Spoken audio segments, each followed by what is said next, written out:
Muy buenas tardes a todos. Espero que conserven algo de energías porque creo que estamos dispuestos a sacar las energías de todos en este momento, a pesar de las horas y de que ya después de este último panel vamos a tener la clausura de este gran evento que hemos compartido. Hoy nos acompañan el doctor José Manuel Sánchez Sordo de la Facultad de Estudios Superiores Iztacala, que está aquí presente, pues ya lo vamos viendo, para quienes no lo conozcan. También el doctor Raúl Sampieri Cabrera, que es también de la Universidad Nacional Autónoma de México, de la Facultad de Medicina. Y virtualmente entiendo que nos acompaña, sí, ahí está, Larisa Enríquez Vázquez, que es de la Coordinación de Universidad Abierta y Educación Digital de COAED, también de aquí de la UNAM. Y el tema que ahora nos convoca está relacionado con las tendencias tecnopedagógicas.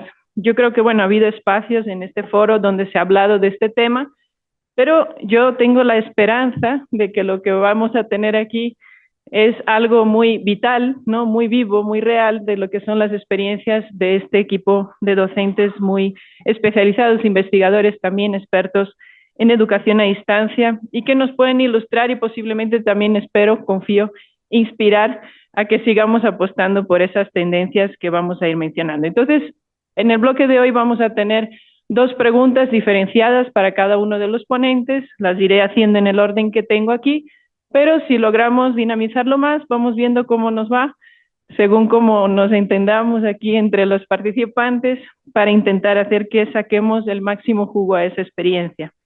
Así que voy a iniciar un poco siguiendo el guión, pero como digo, posiblemente nos salgamos en algún momento de él.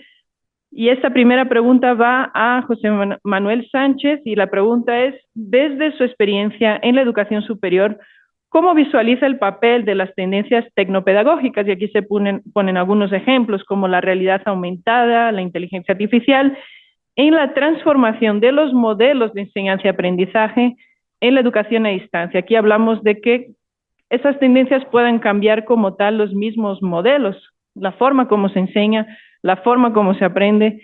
¿Qué nos comentas sobre esta pregunta? Sí, claro que sí, muchas gracias. Bueno, primero que nada, buenas tardes a todas y a todos.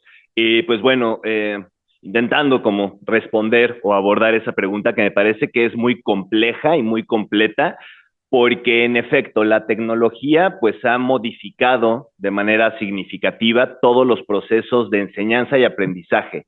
Y entonces, como yo lo vislumbro, pues bueno, vislumbro esta transformación primero como algo necesario que debemos de ya empezar a adoptar como una realidad, ya no como un futuro, sino como el presente. Y por otro lado, también, desde mi experiencia, como se mencionaba en la pregunta, pues si bien muchos docentes, investigadores nos dedicamos a innovar con cuestiones tecnológicas para la enseñanza, etcétera, aún siento yo que estamos bastante desfasados. ¿Y a qué me refiero con estamos desfasados?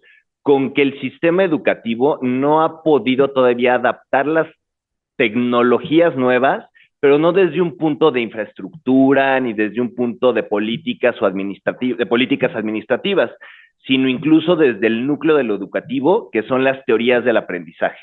Ahí es donde creo yo que debemos de poner la lupa y empezar a generar nuevos modelos de enseñanza.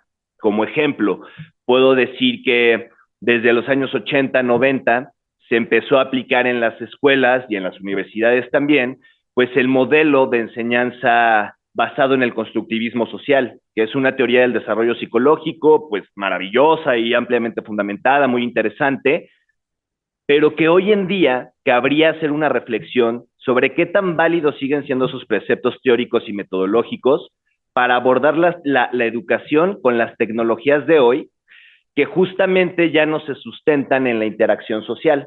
¿A qué me refiero con esto? Hace unos días, un periódico, The Economist, en Estados Unidos, hizo un reportaje bastante interesante que me llamó mucho la atención, en el que lo denominaban o lo titularon algo así como la muerte de la triple W, o sea, la muerte del Internet 2.0 particularmente.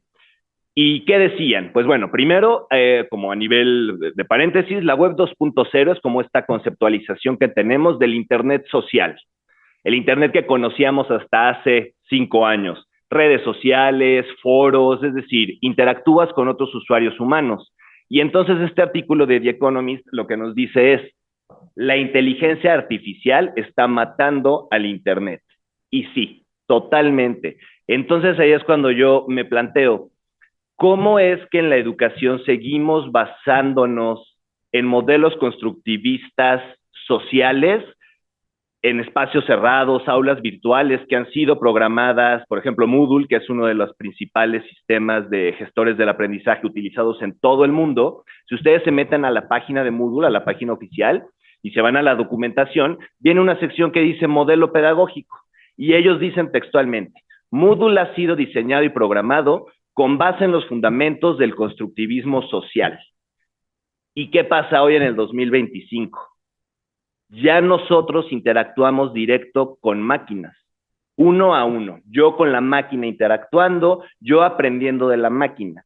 Este proceso de socialización humana, vamos a decirlo, para generar conocimiento, ya no se sustenta tecnológicamente. Entonces yo ahí es en donde creo que la tendencia tecnopedagógica debe de ir, empezar a generar nuevos modelos de aprendizaje y actualizar las teorías. Por ahí existe esta teoría relativamente reciente, digo, si la comparamos con los años 80, el conectivismo surge en el año 2005 y justamente es una teoría que propone al aprendizaje como algo que el aprendiz construye de manera autónoma, generando conexiones en una red. Y esas conexiones fácilmente pueden incluir un chatbot, una página también, etcétera. Pero creo que ahí lo que debemos de empezar nosotros es analizar cómo aprendemos. Los procesos de atención yo lo veo mucho en mí mismo y ahora me quiero imaginar en mis estudiantes cómo opera. Los Reels, los TikToks, que es información en menos de 2 minutos, te dan muchísima información y yo todavía hasta le apachurro con el dedo para que corra más rápido, ¿no? Nuestra capacidad de atención se modificó, ¿no? Entonces, creo que analizar o entender esto es un fenómeno mucho más complejo que incluso implica analizarnos a nosotros desde una postura evolutiva como especie. Nuestro cerebro se ha reconectado, estamos aprendiendo de manera diferente y entonces no podemos seguir planteando modelos educativos y más en las modelos híbridos o a distancia que no tomen en cuenta la interacción directa con la tecnología. Entonces creo que por allí podría ir un poco esa parte. Y en cuanto, bueno, realidad aumentada y virtual, pues también son tecnologías que hay que siempre tener en cuenta al momento de desarrollarlas, justo, un diseño instruccional, porque la tecnología en sí misma no es un fin, sino un medio. Entonces sí, podemos hacer animaciones tridimensionales que se vean muy bonitas, pero ahí hay aprendizaje, no lo sé. Entonces creo que realmente, y es un poco lo mismo, sustentar siempre teórica y metodológicamente que lo que estamos haciendo, si es un objeto de aprendizaje, cómo funciona y por qué asegura el aprendizaje desde posturas pues contemporáneas. Muchísimas gracias, José Manuel. Bueno, yo les prometí que me saldría del guión porque me parece muy interesante y le voy a hacer una pregunta ahora, pero no para que conteste ahora, sino para que la conteste a lo largo de esa conversación. Y si logramos ser ágiles en las respuestas, podemos hacer muchísimas más preguntas, pero la pregunta tiene que ver con, claro, podríamos decir, existen diferentes formas de aprender y el ser humano sin duda aprende de todo aquello que le aporta algo nuevo, algo que le enriquece, ¿no? Como puede ser otro ser humano, como puede ser su relación hasta con la naturaleza o su relación, si es una persona pues que dimensiona esa parte como importante, la trascendencia, ¿no? O si no, incluso la tecnología, ¿por qué no? Los recursos, los materiales, o sea, la interacción no deja de ser siempre una forma de enriquecimiento porque somos seres en relación. Y la pregunta que te voy a plantear para que vayas pensando es qué tan consciente es nuestro estudiante y qué tan sabio a la hora de elegir la forma de buscar y de relacionarse con quiénes o con qué cosas y desde dónde enriquecerse como ser humano, que es lo mismo que dónde aprende. Entonces esa pregunta la voy a dejar para después y ahora voy a pasar a Raúl Sampieri para que me conteste a la pregunta planteada, que ya la tenía preparada, supongo. Considerando los cambios acelerados en la educación médica y el auge del aprendizaje híbrido, ¿qué aportes pueden ofrecer las tendencias tecnopedagógicas para equilibrar la formación científica, humanista y tecnológica de los futuros profesionales de la salud? Quiero hacer un pequeño paréntesis. Todos sabemos, y sobre todo casos como Brasil, que existe un gran prejuicio, ¿verdad?, de la educación a distancia en cuanto a temas de salud, cosa que puede servir incluso de obstáculo para ellos de cierta manera para tener todos los apoyos desde el punto de vista didáctico de lo que son las tecnologías. Así que queremos escucharte, Raúl, ¿cuál es tu punto de vista? Sí, bueno, muchas gracias. La educación médica es una de las áreas de educación profesional, yo diría, más avanzadas que tenemos en el área de las ciencias de la salud, pero también es muy importante porque no solamente estamos hablando de educación biomédica, sino también educación clínica y sociomédica. Cuando pensamos en medicina, generalmente la asociamos a el avance técnico, quirúrgico, tecnopedagógico para dispositivos médicos clínicos, pero no necesariamente es así. El área va mucho más allá de ello. Tenemos también avances muy importantes que abonan a la relación médico-paciente en una interacción clínica más humana. Entonces, la pregunta es muy interesante porque toma estas tres áreas fundamentales de la formación médica: la formación sociohumanística, clínica y biomédica básica. En todas ellas, los dispositivos tecnológicos pueden ser usados como dispositivos pedagógicos también. Y ahí es donde tenemos obviamente grandes avances en cada una de estas aristas. Por ejemplo, en la parte biomédica se han hecho interesantes laboratorios virtuales para ver la interacción con proteínas y fármacos.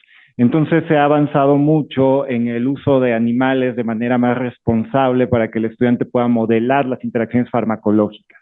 Desde el punto de vista clínico, tenemos también pues la canalización de venas o de arterias a través de dispositivos como el ultrasonido, guiadas por ultrasonido, que esto ha sido muy importante para que el paciente no tenga que padecer más el procedimiento, ¿no? Y también el estudiante pues tenga una dirección más puntual. Pero también está hacia la simulación clínica en otro tipo de avances. Y cuando hablamos de lo sociohumanístico, ahí es donde me gustaría detenerme un poco más, porque creo que uno de los grandes retos que tenemos tecnopedagógicos es justamente ahí. Cuando estamos en la parte técnica avanzada de algún procedimiento clínico, parece que la situación está resuelta. Pero cuando queremos hacer una interacción médico-paciente a través del uso de la tecnología, no necesariamente lo logramos conectar de la manera en la que buscamos que esté formado un médico. Y creo que tiene que ver más no con el avance de la tecnología, sino con la cultura y la cultura en la profesionalización de las tecnologías en la educación. Se ha avanzado ampliamente en el desarrollo de nuevas tecnologías. Sin embargo, la interacción médico-paciente no necesariamente se ha logrado tener este engagement, ¿no? con la interacción humana. Y ahí es donde yo creo que está el gran reto en el avance en las humanidades y en las ciencias sociales. También me gustaría decir que, bueno, me da mucho gusto que está aquí la doctora Macedo de la Concha, que es la responsable de Educación a Distancia, de la Secretaría de Educación a Distancia de la Facultad de Medicina, y nuestra facultad se encuentra en un proceso de modificación del plan de estudios, y muchas de las asignaturas están diseñándose en una modalidad que va a ser híbrida en su forma de enseñanza-aprendizaje. Algunas completamente asíncronas y otras asíncronas y también sincrónicas, y hay una gran flexibilidad en cómo se van a usar las tecnologías según las necesidades. Y eso va a abrir un campo indudablemente nacional en marcar tendencia en la educación médica y también, por supuesto, que internacional, porque le estamos dando a las sedes clínicas, a los departamentos académicos y a las secretarías la oportunidad de que modifiquen sus prácticas formativas con base en sus necesidades. Si un hospital sede no tiene rotaciones en imagenología, pues que el estudiante pueda acceder a un banco de imagenología y pueda tener esta capacitación. Entonces creo que las tendencias tecnopedagógicas yo las vería en dos grandes rubros, ¿no? Sus avances técnicos profesionales y su lento avance en la formación humanística y las capacidades docentes.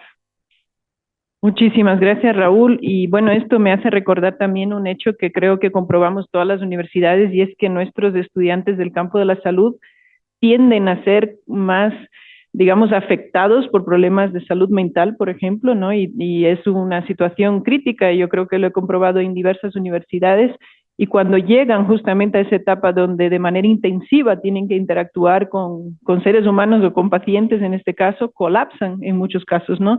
Porque los sistemas de salud también suelen estar saturados y es muy compleja la gestión de esa situación, que es una competencia muy básica desde el punto de vista de sus profesiones. Después veremos si también nos das más luces de cara a cómo aprovechar la tecnología, porque quieras que no, la tecnología es una herramienta, ¿verdad?, que nos permite avanzar y quizás no hemos dado el buen uso que se necesitaría para avanzar en esas competencias, pero es posible que tengas más ideas también. Vamos a la siguiente participante de hoy, que es Larisa Enríquez, que nos va a comentar la siguiente pregunta. A partir de su trayectoria en el ámbito del aprendizaje digital, ¿cuáles considera que son las tendencias tecnopedagógicas más prometedoras para impulsar la personalización del aprendizaje y el desarrollo de competencias digitales en la educación superior? Bueno, aquí ponemos el acento, Larisa, en la personalización, ese uso de la tecnología para ser todavía más pertinentes dado la diversidad de nuestros estudiantes. Sí, muchas gracias. Buenas tardes a todos y a todas en México. Y gracias antes que nada por la invitación para participar en este conversatorio. Efectivamente, cuando estamos hablando de la parte de aprendizaje personalizado, pues estamos hablando de reunir esas experiencias o diseñar esas experiencias de aprendizaje que estén centradas en el estudiante. Y con eso quiero decir que estén recogiendo los intereses que tienen cada uno de ellos o que puedan reconocer los conocimientos previos que ya poseen y asimismo las dificultades que en determinado momento se pudieran estar presentando, ¿no? Entonces, en ese marco de aprendizaje personalizado y en el marco del diseño tecnopedagógico, coincido con José Manuel, que también hay distintos modelos que han estado impactando de diversa forma y también entonces dando origen a distintas tecnologías. Pero creo que también ha permitido atender distintas necesidades. Entonces, por ejemplo, cuando estamos hablando de constructivismo y entonces estamos considerando generar ese aprendizaje significativo, estamos intentando fortalecer ciertas habilidades cognitivas de los estudiantes y en particular conocimientos muy puntuales. En este caso, pues lo que vendrían siendo simuladores, la gamificación, algún tipo de desarrollo que en determinado momento permite abordar temáticas o ejercitar ciertos aspectos muy puntuales, se han desarrollado en este marco tecnopedagógico y dan respuesta a un tipo de necesidad específica de un grupo de estudiantes. Luego tenemos la parte de constructivismo social, que entonces también estamos hablando en esta necesidad también de interactuar. Y si bien es cierto que hoy en día tenemos un entorno que nos lleva más hacia un trabajo mucho más individual, no podemos dejar de lado que hay una habilidad social importante que es la de la comunicación con otros o la de poder trabajar con otros. Y en ese sentido, toda la parte del aprendizaje colaborativo, las comunidades de aprendizaje, e inclusive dentro del mismo conectivismo, lo que se habla del aprendizaje en red, toma mucho sentido. Tener esas comunidades de aprendizaje, pero no las diseñadas en el aula, en el marco de lo que me está dando la educación formal necesariamente, sino poder explorar otro tipo de nodos, conectar con otro tipo de grupos y de esa forma ir atendiendo precisamente necesidades muy puntuales e intereses muy personales que entonces den respuesta a ese aprendizaje personalizado y pueda satisfacer al estudiante. Tenemos también todo lo que vendría siendo una cuestión mucho más de autonomía. El mismo conectivismo, como ya lo comentaba José Manuel, apela mucho más a esa autonomía del estudiante. Y entonces, ese aprendizaje personalizado pues podemos tener estos ambientes que son adaptativos. No nada más ya es atender a esas necesidades puntuales, sino empezar a identificar caminos específicos, trayectorias personales de aprendizaje y haciendo uso de recursos que están distribuidos de manera global, ¿no? Entonces, bajo ese esquema, vemos diferentes tendencias, diferentes aspectos que están ocurriendo y con diferentes niveles. Algunos en este sentido, como decíamos, de la parte de la gamificación, otro en aspectos como las alianzas que estaba presentando ahorita la doctora de la UOC, la Universidad Abierta Europea, donde está apelando a tener trayectorias mucho más flexibles de formación y distribuyendo ese acercamiento a conocimiento en un grupo de universidades y de instituciones que no sea solamente una específica. La parte de la movilidad virtual es una tendencia también que está ocurriendo, ¿no? Va de la mano con esta parte de la Universidad Europea Abierta, pero también lo estamos viendo a través de muchas otras experiencias que se están haciendo desde las instituciones y desde sus áreas de internacionalización, como es la colaboración internacional en línea, donde también se está impulsando esa posibilidad de tener una experiencia internacional en un marco virtual sin tener que estar trasladándose físicamente a otro entorno. Entonces, eso nos permite ya generar otro esquema de aprendizaje, otro esquema de enseñanza, donde también esta parte de co-creación entre docentes para atender las necesidades puntuales de los estudiantes y en esquemas de interdisciplinariedad, multidisciplinariedad, también son posibles, ¿no? Entonces, creo que son un poco ese sentido. Ahora, no podemos dejar de lado pues toda la parte que está ocurriendo con la inteligencia artificial y que da respuesta en diferentes sentidos o permite dar respuesta a diferentes sentidos. Por un lado, podemos tener la parte de asistentes virtuales. Estar ayudando a aclarar ciertos conceptos, a entender un experimento, a entender diferentes situaciones o plantear diferentes problemas. Pero también puede servir para la parte de autoevaluación, puede servir para ayudar a crear una trayectoria personal de aprendizaje. Entonces, tiene diferentes fines y puede atender a estas diferentes necesidades que estaba comentando, que pueden ir desde lo cognitivo, lo metacognitivo, lo social y lo emocional, ¿no? Puede cubrir diferentes dimensiones. Entonces, ¿cuál tendencia en particular? Pues te diría desde diferentes rubros, ¿no? Desde cuál queremos trabajar, hay diferentes aspectos o diferentes dimensiones en las que se puede trabajar y que vemos que están ocurriendo distintas cosas, algunas dadas por la misma naturaleza en que ha ido evolucionando la tecnología y otras porque también lo están solicitando así los mismos estudiantes. Muy bien, Larisa, muchísimas gracias. Bueno, vamos conectando varias ideas y quisiera solo rescatar esa cuestión de también el análisis crítico de los paradigmas pedagógicos, ¿no? Porque también tenemos que entender, y muchas veces eso en la filosofía se entiende muy bien, pero en la educación no siempre quizás se contextualiza dónde surge cada enfoque y cómo reacciona a qué situación también, ¿no?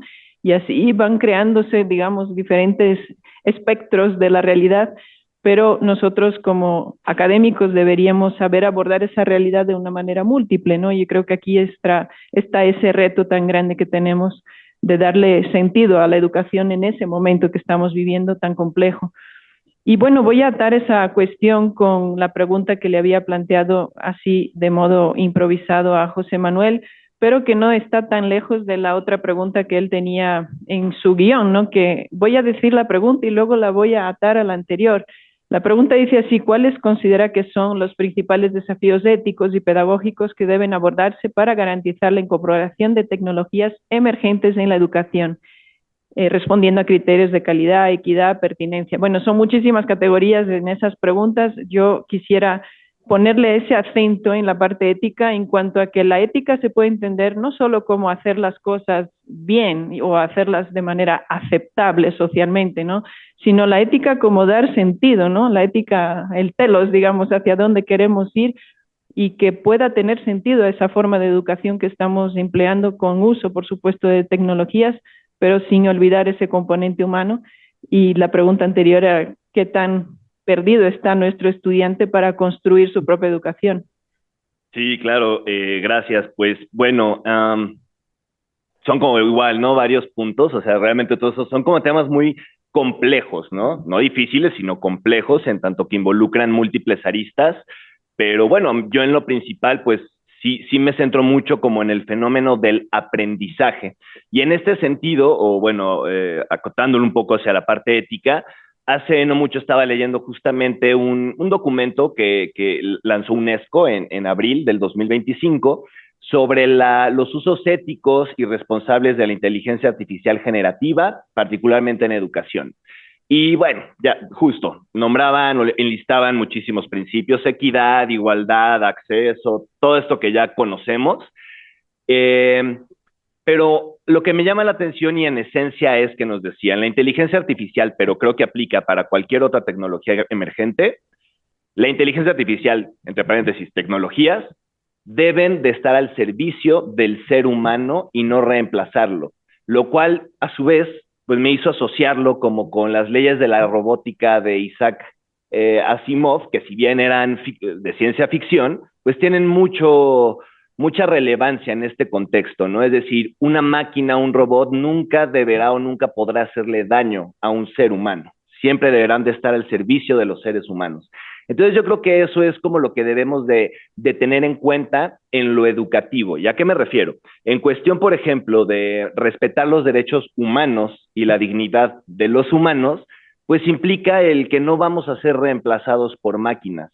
Pero ahí es donde yo me pregunto, ¿qué implica ser reemplazado? ¿Hasta dónde eres reemplazado y hasta cuándo no es reemplazo, sino que te quitan cargas? ¿Sí me explico? Muchas veces hay gente, saliéndome un poquito de la educación, en las cuestiones laborales, hay mucha gente que tiene miedo a que su trabajo sea reemplazado por una máquina. Y sí, a mí también me daría miedo. Yo, por ejemplo, soy psicólogo. Hay gente que toma terapia con ChatGPT y pues yo creo que ha de estar, entre comillas, bien, porque sí, es que, bien, ChatGPT es un modelo de razonamiento.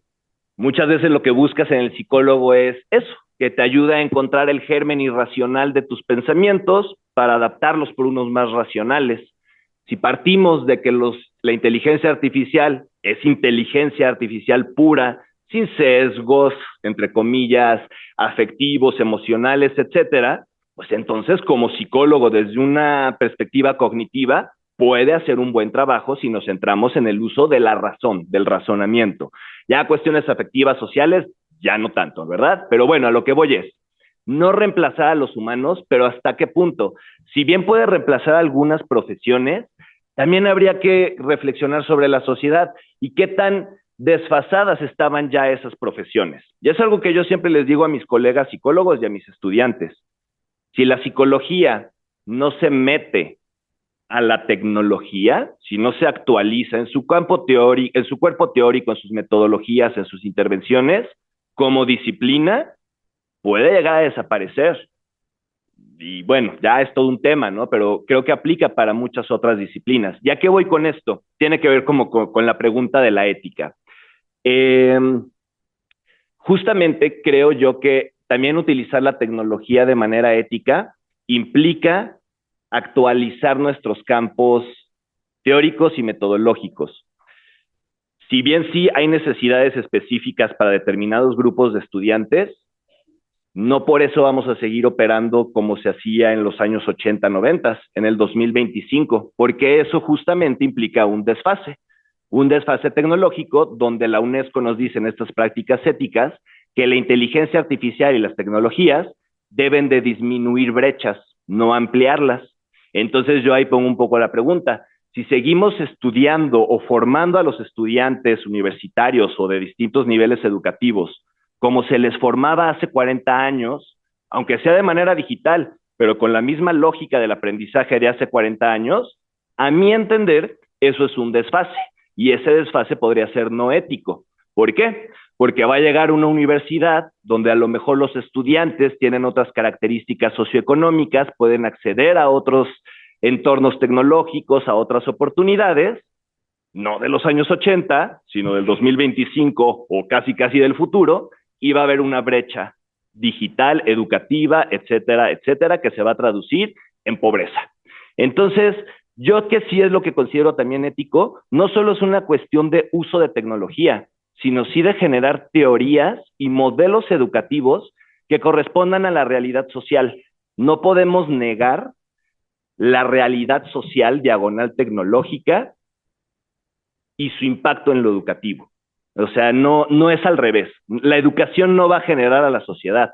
La sociedad es la educación o los productos educativos son producto de lo que se vive en el mundo, en la sociedad. Entonces yo sí creo que también la ética tiene que ver mucho con el cómo estudiar las tecnologías y cómo abordarlas desde un punto de vista del aprendizaje, no tanto de los fierros. Y en esa pregunta que me decías de qué tan listos están nuestros estudiantes para ser autónomos en su propio aprendizaje, bueno, por ejemplo, se me ocurre, digo, no va a ser el ejercicio, ¿no? Pero si preguntáramos, yo creo que es más probable que la gente entre más en contacto hoy con una inteligencia artificial que a un foro de discusión. O sea, es mucho más probable que si tienes una duda, le preguntes a ChatGPT, a Gemini o a Google, que ya la primera respuesta que te da es de inteligencia artificial, que meterte a un foro de discusión y leer el hilo y responderle a Juanito Pérez, que escribió hace 5 años ese post. 2025, eso ya está desfasado. La web 2.0 ya está muerta, decía este artículo del Economist. Entonces, si seguimos basándonos en la web 2.0 como paradigma tecnológico que ya está en decadencia para el futuro, pues me parece incluso una cuestión que tiene que ver con la ética, ¿no? Sobre los estudiantes, yo creo que sí están preparados, pero habría que evaluar, es que de verdad sí es muy complejo y muy profundo. Hay que reevaluar ahora qué es el estudio. Si seguimos pensando que el estudiante es el mismo de hace 40 años y que el docente es el mismo de hace 40 años, pues entonces no estamos preparados. Entonces creo que sí estamos en un momento evolutivo, histórico, se ha roto el paradigma educativo y los roles. Entonces yo tengo estudiantes que les dejo leer. Seguro la mayoría meten el PDF a ChatGPT, hazme un resumen y me llegan a repetir, si es que leyeron el resumen, que les hizo ChatGPT. Entonces, ¿quién es mi estudiante? ¿Un chatbot o la persona de carne y hueso que está ahí? ¿No? Entonces, creo que lo que hay que analizar es qué es estudiar hoy en día. Sobre los procesos de socialización, ya nada más como para cerrar, yo diría que sí, en efecto, la socialización es necesaria para nosotros como especie. Somos una especie social por naturaleza, también conflictiva por naturaleza, pero para el aprendizaje a nivel de conocimientos, habilidades, técnicas, no necesariamente se requiere, ojo, necesariamente, no estoy diciendo que no, pero no necesariamente necesitamos la interacción social. Los entornos de simulación de realidad virtual, tú tienes una simulación de un entorno social, interactúas con un entorno, interactúas con personajes, con objetos y resuelves problemas, pero ya estás tú solo. Lo demás es una película, es un video 360 grados. Estás tú solo ahí, ¿no? Entonces, creo que esta parte es simplemente como, yo propondría, digo, ya es como mi visión utópica de la educación, el aprendizaje formal, formativo, tecnologías, autoaplicado, autogestionado, todo el rollo autónomo, utilizando chatbots, comunidades también, aulas virtuales, es decir, yo y la tecnología, y en paralelo generar espacios como esto, incluso hasta regresar a la presencialidad, donde esto no es una cuestión formal, es una cuestión educativa, informal o no formal, estamos platicando sobre algo y al mismo tiempo aprendiendo, pero esto no es un aula. Entonces creo que la educación podría a lo mejor, en mi manera utópica de entenderla, ser así como en este futuro cercano. Por un lado, las tecnologías para aprender. Pienso en ahorita me llegó así, ¿no? Como la escritura, la tradición oral. Primero los conocimientos se transmitían por tradición oral. Sí o sí necesitábamos de un auditorio, un locutor y un público que escuchara. 100% socialización. Aparece la escritura, ya lo escribían en tablas de piedra, ¿no? Ya si sabías leer, tú solito, ok, ahí dice que el faraón, no sé qué, va. Después, siglos después, se inventa la imprenta. Ya tú en tu casa, solo aprendiendo de la oralidad a la imprenta, hubo un cambio en la socialización del conocimiento impresionante. Y creo que hoy estamos en ese otro, la segunda vuelta, ¿no? De esa misma espiral, en el que ahora estamos en una nueva etapa o distinta de la socialización. Yo sí creo que para aprender ya no necesitas estar en un grupo. Yo sí creo mucho en lo autodidacta, en lo autónomo, más no descarto lo otro, pero sí es necesario, siento yo, ya con esto cierro, sí tomar en cuenta siempre las teorías del aprendizaje, que las teorías del aprendizaje, perdón, deben de reflejar la realidad social, porque si no podemos caer en desfases, y esos desfases educativos van a generar brechas, y las brechas generan pobreza.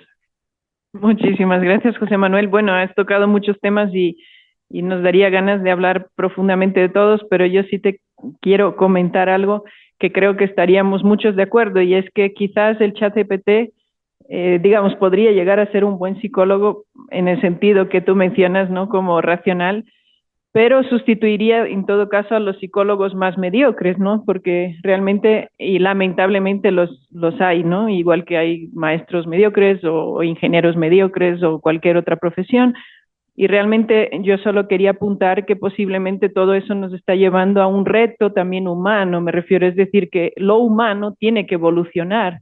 Ya no basta con ser mediocre, porque si somos mediocres somos fácilmente sustituibles y deseadamente sustituibles, pero el humano extraordinario, que cada vez podríamos decir escasea más, es una figura totalmente necesaria para dar sentido a la educación.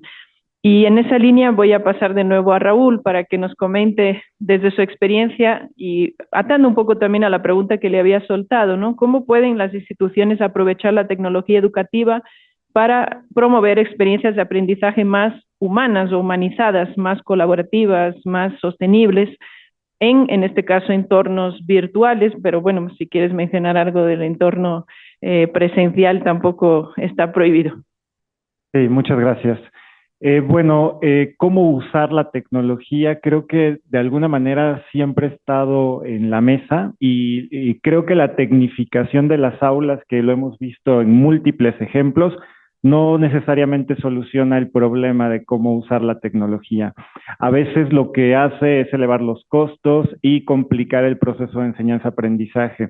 Creo que tenemos que sentarnos un poco a reflexionar, como decía José Manuel, en cuál va a ser el modelo, los marcos teóricos, los fundamentos, cuál es el objetivo formativo que queremos lograr con el uso de esa tecnología y con base en eso diseñar las rutas, ¿no?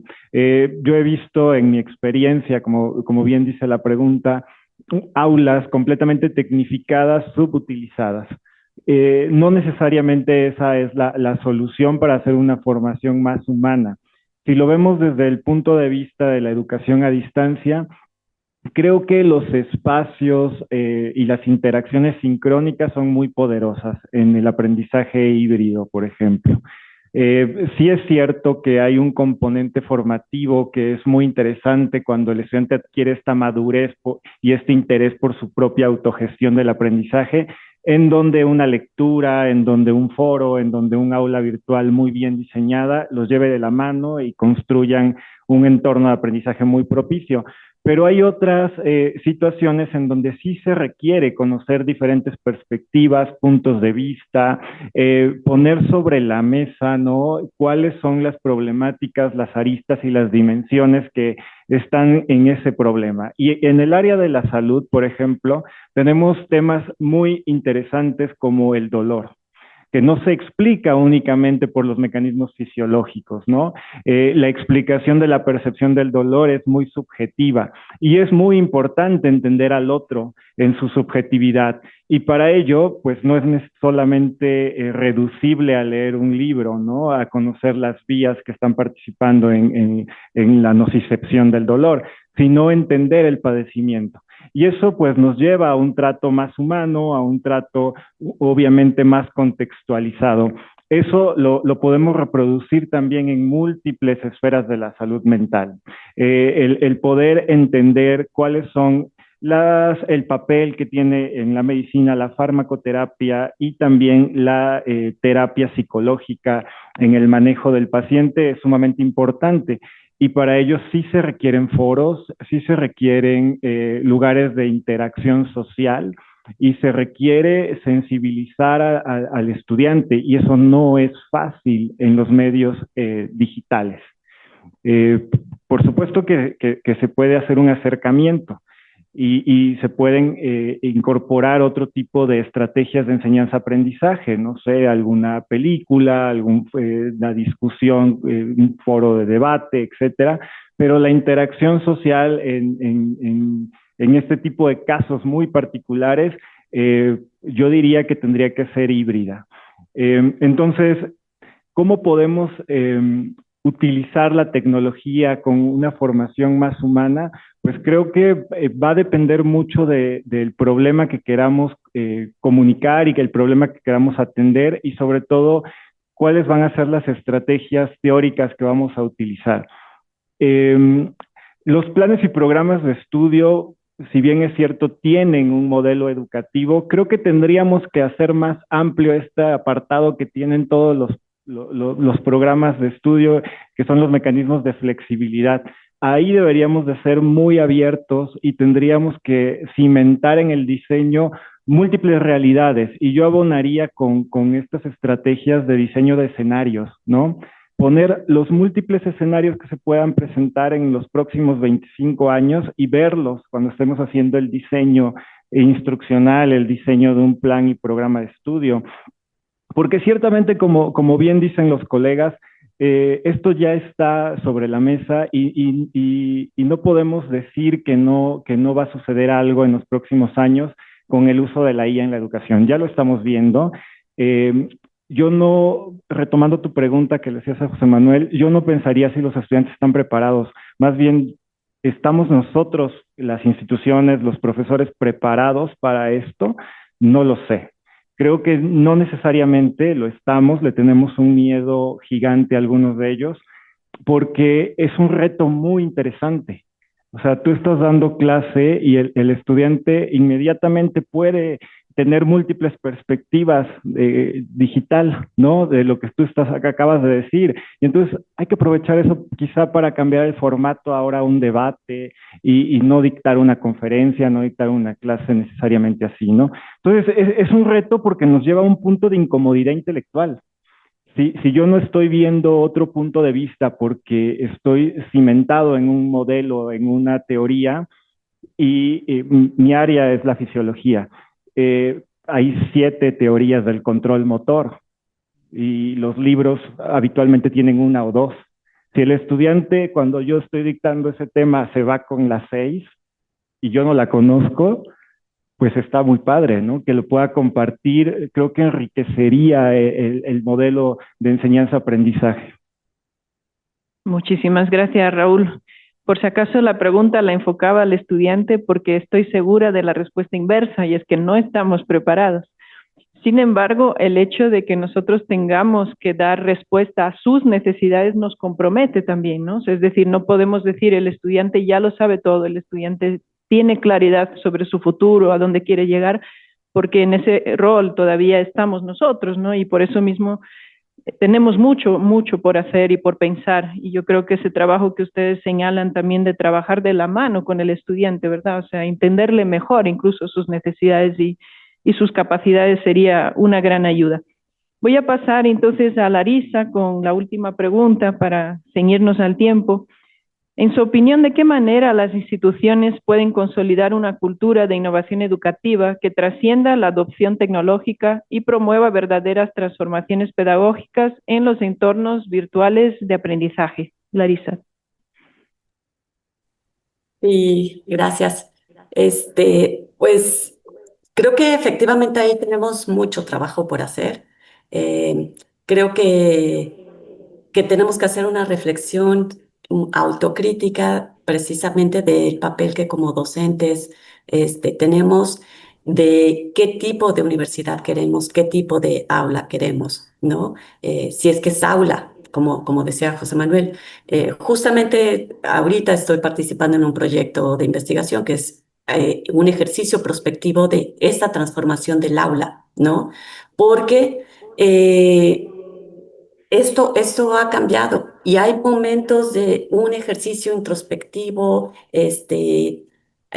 autodirigido o autónomo y con un docente que está guiando más al estudiante y apoyándolo precisamente a identificar o poder consolidar esos intereses y de ahí poderlo guiar. Y de repente momentos donde se puede trabajar en equipo, se puede trabajar en proyectos, se pueda discutir un problema y darle pauta a un problema, ¿no? En ese sentido, ese es un trabajo y un compromiso que creo que como instituciones tenemos que lograr. Simplemente el trabajo multidisciplinario. ¿Qué tan abiertos en determinado momento estamos para escuchar desde otra perspectiva un concepto que pareciera similar, ¿no?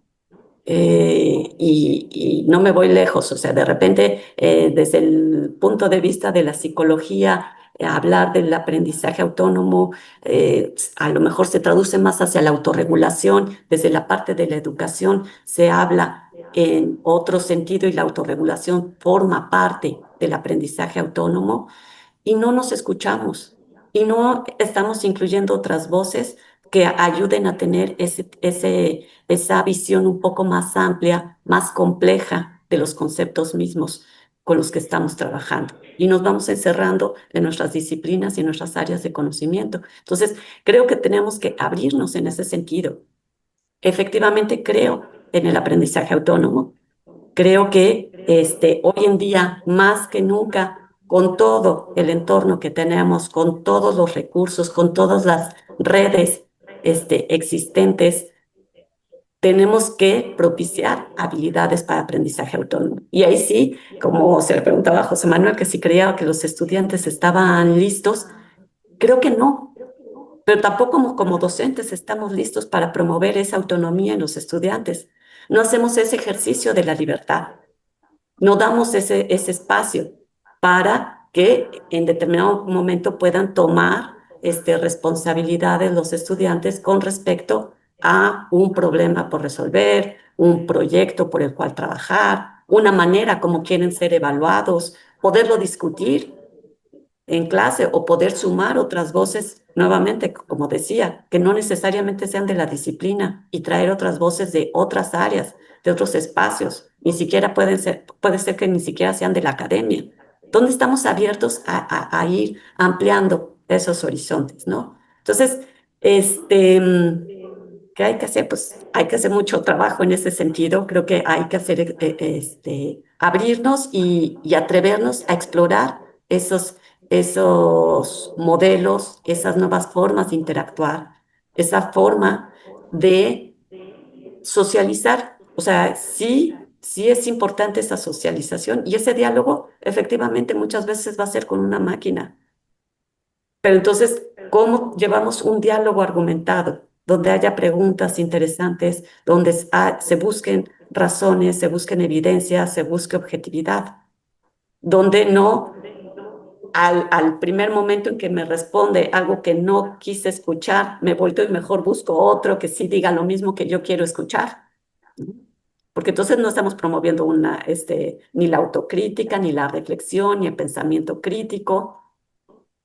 Entonces, ese tipo de habilidades son las que creo que tenemos que estar impulsando desde nuestros espacios educativos y sí, ver cómo conformamos esas nuevas aulas o ese nuevo espacio de aprendizaje donde tiene que ocurrir diferentes situaciones que enfrenten a los estudiantes a pensar y a disfrutar lo que están aprendiendo y reconocer lo que están aprendiendo y lo que no están aprendiendo también. Muy bien, Larisa, muchísimas gracias. Bueno, a mí personalmente me encanta que nos hemos casi, yo diría, hasta desviado del tema, pero nos hemos quedado con lo que estamos justamente hablando, ¿no? El pensamiento crítico, que es lo que quizás más necesitan ahora mismo nuestros estudiantes, incluso teniendo en cuenta que la tecnología tampoco es neutra, ¿verdad? O sea, si no la diseñó un profesor, la diseñó un empresario, o sea, eso tengámoslo claro. Si no es con una intención, es con otra. Entonces, realmente no es tan simple ese mundo de dejarse llevar por la tecnología, ¿no? Dejarse guiar por la tecnología o por la propia conciencia humana, que tampoco es infalible, ¿verdad? Entonces tenemos, yo creo, retos para bastante tiempo todavía como educadores y posiblemente un papel muy importante que desempeñar en ese mundo entre virtual y presencial. Y solamente, bueno, a modo así de conclusión, decirles que creo que lo que todos aspiramos en el fondo es que haya excelentes personas detrás de las excelentes tecnologías, ¿verdad? O sea, es decir, que haya realmente un uso óptimo precisamente por la calidad humana de quienes guían ese proceso, ¿no? Y ahí es donde posiblemente tenemos también nosotros un gran papel. Y esos espacios como este pequeño foro que hemos tenido creo que nos permite ver diferentes puntos de vista, ¿no? Que nos enriquecen también para seguir pensando. Creo que nadie tiene la respuesta a las preguntas que nos hemos planteado.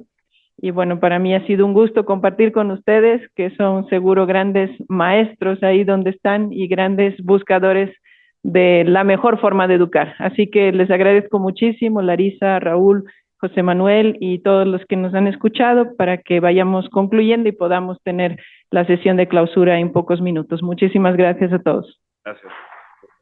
Gracias. Gracias.